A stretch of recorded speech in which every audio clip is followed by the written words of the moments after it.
जी students, advance cloud architectures में हम एक और जो आर्किटेक्चर है क्लाउड की जो कॉन्फ़िगरेशन है उसको हम देख रहे हैं, जो कि स्टोरेज से रिलेटेड है, स्टोरेज डिवाइसेस से रिलेटेड है। Storage maintenance window architecture. जो स्टोरेज डिवाइसेस हैं क्लाउड की, उनको बहरहाल जो मेंटेनेंस के लिए उनको कभी ना कभी उसको कुछ देर के लिए शट डाउन करना पड़ता है। तो उस सूरत में जो वर्चुअल मशीन्स फॉर एग्जांपल उसके ऊपर होस्ट जो उसकी जो लॉजिकल यूनिट नंबर्स थे उसके ऊपर रखे हुए थे, ये स्टोर किए हुए थे, उनको कोई डिस्टर्बेंस ना हो, ये आर्किटेक्चर जो है क्लाउड का ये उसको डिस्कस कर रहा है। The cloud storage devices need to undergo for maintenance process in order to maintain their working potential. A cloud storage device hosts must multiple logical unit numbers. It is not practical to disconnect the storage devices and then perform maintenance. Multiple जो है logical unit number एक जो storage device के ऊपर host हुए हैं, इसको बंद कर देंगे, वो सब बंद हो जाएंगे जो लॉजिकल यूनिट नंबर हैं।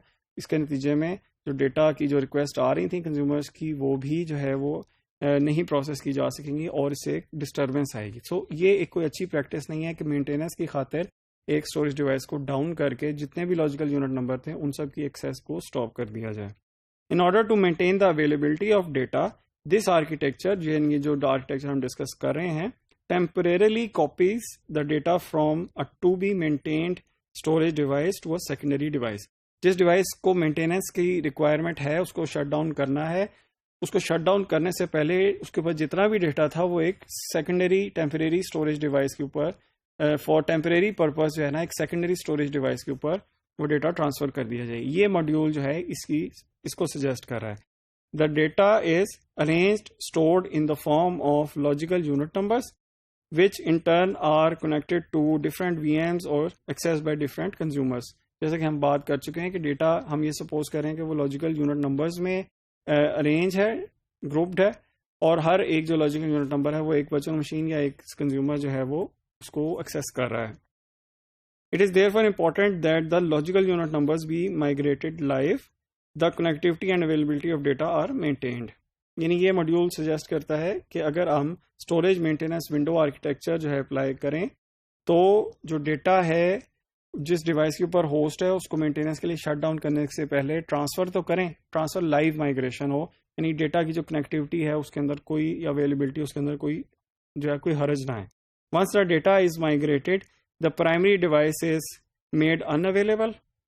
The secondary device serves the data request even during migration. So जो storage gateway का जो एक मॉड्यूल है, for example storage service gateway module, वो यूज होगा इसके अंदर कि जो यूजर की कंज्यूमर्स की रिक्वेस्ट आ रही थी, जब डेटा जो है वो माइग्रेट हो रहा है और आफ्टर माइग्रेशन जो सेकेंडरी स्टोरेज है उसकी तरफ वो डायरेक्ट होनी शुरू हो जाएंगी सारी रिक्वेस्ट।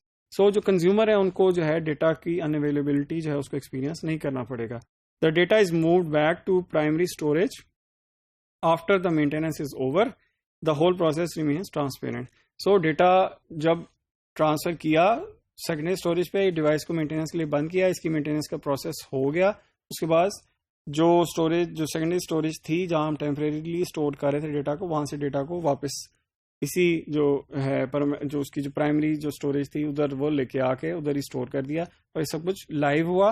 और जो कंज्यूमर या वर्चुअल मशीन्स जो हैं उस डेटा को एक्सेस कर रहे थे, उस लॉजिकल यूनिट नंबर्स को एक्सेस कर रहे थे जो लाइव माइग्रेशन में या माइग्रेशन के प्रोसेस में या कॉपी के प्रोसेस में थे, उनके लिए ये सारे का सारा प्रोसेस वो ट्रांसपेरेंट रहना चाहिए। सो ये चीज़ अगर इम्प्लीमेंट की जाती है तो जो डेटा की अनअवेलेबिलिटी है उसको हम उसको जो है उसको अकर होने से हम बचा सकते हैं, और अवेलेबिलिटी और उसको हम अश्योर कर सकते हैं, और यूज़र एक्सपीरियंस भी जो है हम इसको हम एनहांस कर सकते हैं इस तरह से।